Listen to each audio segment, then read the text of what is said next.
Hey, everybody, welcome to the Illinois Business Playbook.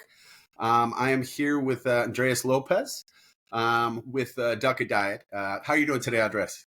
Hey, I'm good, Joe. Thanks for having me. How are You you? got it. You got it.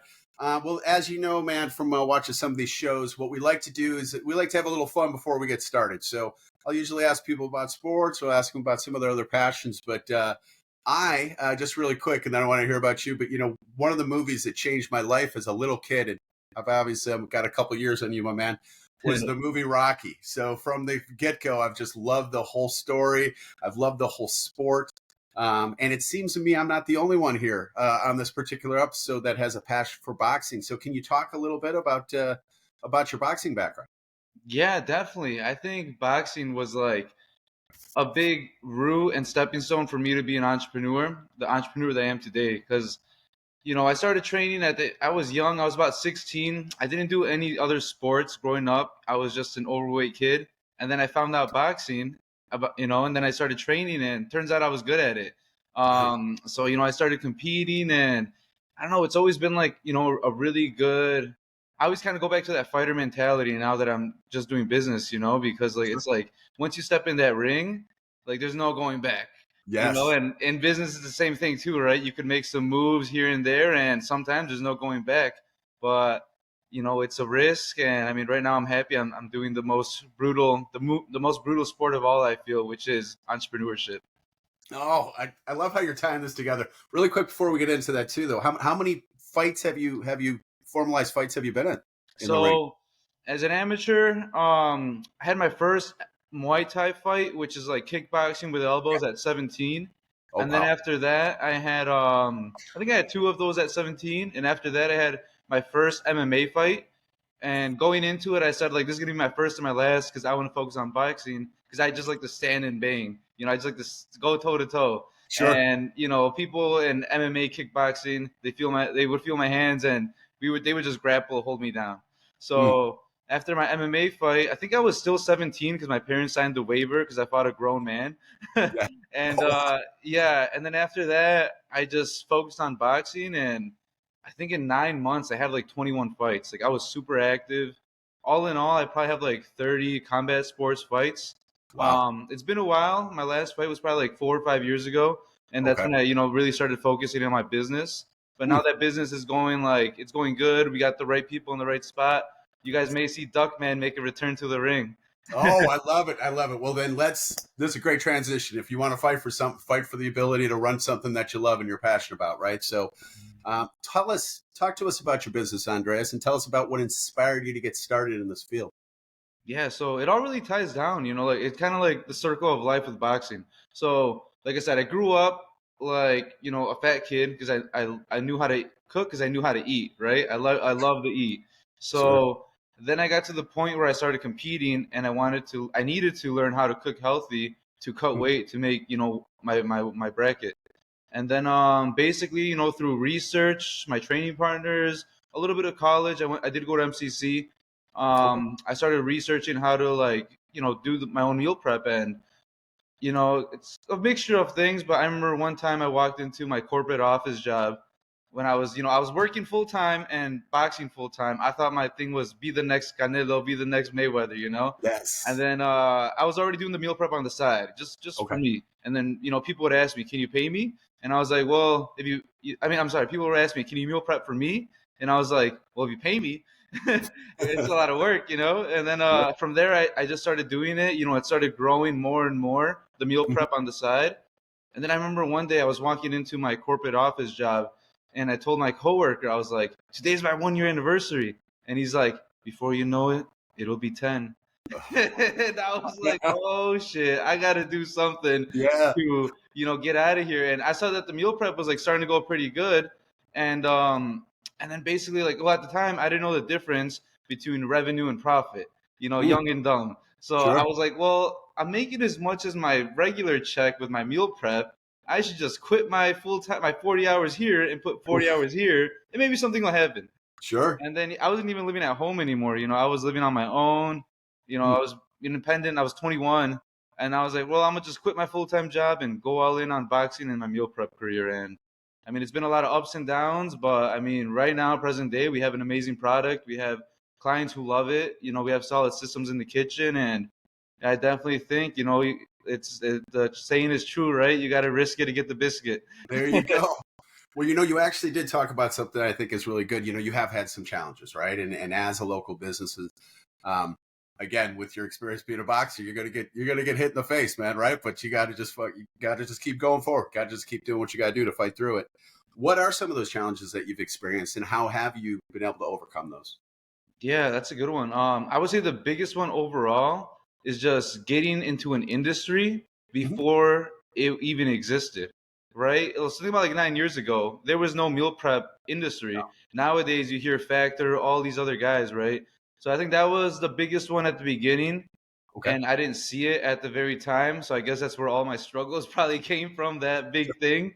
But I mean, we just, the way we overcame it was just to do it. Like, actually, yeah, really, a lot of things I do tie back to boxing, because I remember back in the day when we would compete, we would train against. There was different levels in boxing, right? The Sure. novice and then the open. Mhm. Novice is like you're just starting out. Open is like you fight nationally in other countries, like your big show.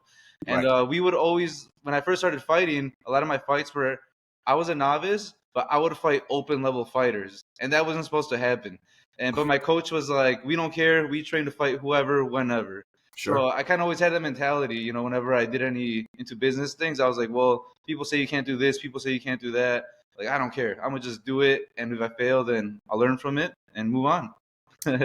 Beautiful. And that's great. Again, you seems like you're taking so much of what you learned from boxing and and applying into your business, which I think is really cool. By the way, um, obviously, in order to get your business ready to rock and roll, you got to grow that customer base. So, what sort of strategies do you put in place? I mean, are you doing social media marketing? Are you doing, are you going to different chamber events? Like, what's different ways that you feel are that you've put in place to continue to grow that customer base?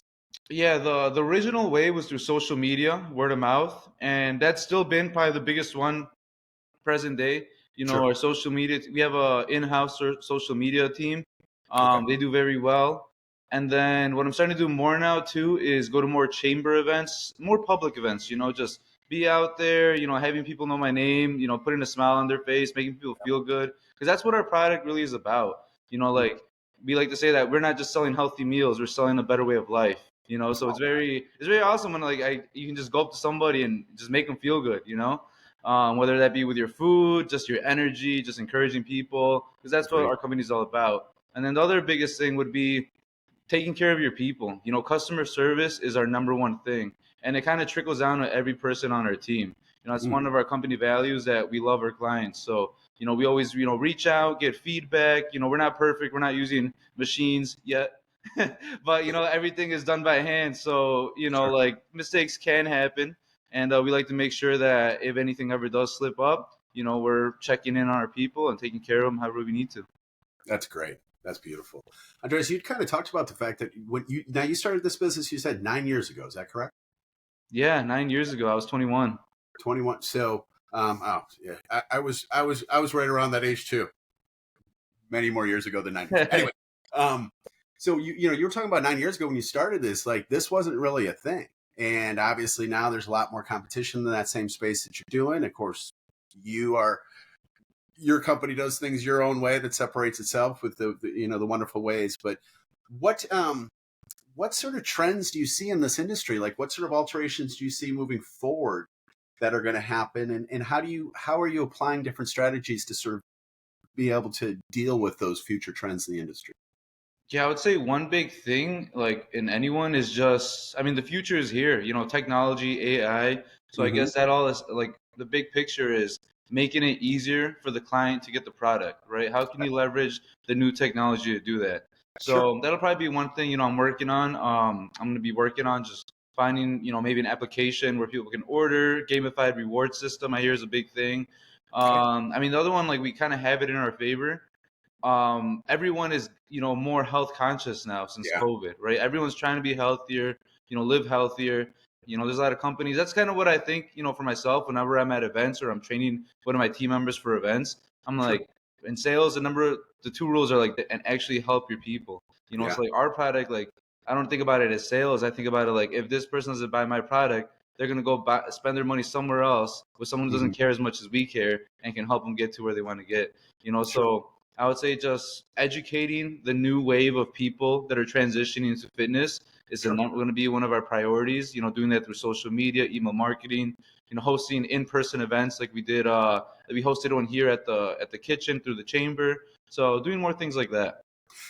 Have you then with some of these events, with some of these fitness events that are out there, boxing events, have you guys tried to make your presence known at those events, or at the very least, just kind of talk to folks that really do have that healthy lifestyle as priority number one? Yeah, I mean, honestly, that's probably our biggest thing right now. We're pretty blessed. We work with like the top gyms in the area. Oh, Like we that's work what with I thought. all the top gyms. Like like it's a long list. Cross all the cross kicks gyms, a lot of the CrossFit gyms, Sure. many of the top gyms. So we're actually sponsoring an event this weekend, a boxing event. We've sponsored the Savage races, all this type of stuff. We're really key on and that's another thing. For small business owners, you got to fish in the right pool. Go Right. to where your product is going to be appreciated the most. Absolutely. Absolutely. Uh, Kicking back here for just a second, how did COVID affect your business? What sort of alterations did you have to put in place at that point?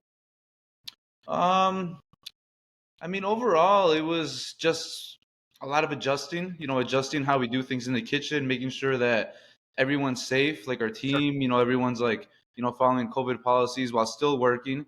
Hmm. That was one big thing, and I mean, luckily, yeah, like we had the upper hand. Like a lot of people were shutting down. You couldn't dine at a restaurant, but our service is like carry out, deliver to your house. You have healthy, ready to eat meals. So it was honestly, yeah, I definitely, we definitely did see an increase in business from COVID. Okay. We're all about feeling good around here, man. So, can you think about can you share a moment of success you've had that's made you feel really proud about what you've done? Maybe it's some customer feedback you got, or just some sort of experience that you've been able to entail. Like, what's something that really kind of stands out and helps motivate you every day to kind of get up and keep doing the wonderful work you're doing? Yeah, I would say probably the last couple weeks. We've had some of our staff that is not, has been on vacation. Okay.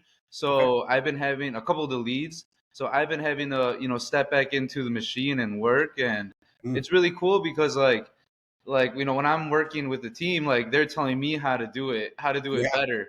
Right. So it's like it's beautiful, to see that it's like a machine. The people that work with us, they believe in what we do. They believe in me. They don't, they try their hardest. So I guess that was one really motivating one, just to see like all the long nights, all the years, everything's been, it's slowly paying off, slowly, yeah. And then, I mean, even tying with that one was like, I remember one time I was, here and a client came to pick up and they were like, is this a franchise or what is this? So that's pretty cool. People think we're like some big company, but it's just, me, I started this and we have an amazing team now. Mm.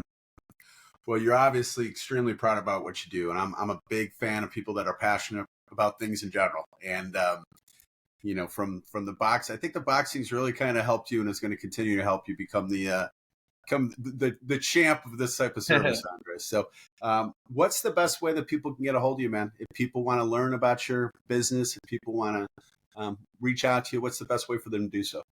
Yeah, I'll definitely drop that. But can I touch back on that other point real quick? Please do. Yeah, Yes. so I know you said the boxing for sure is like one of the stepping stones, but I feel like even for me, to get to there, it was just working as a kid.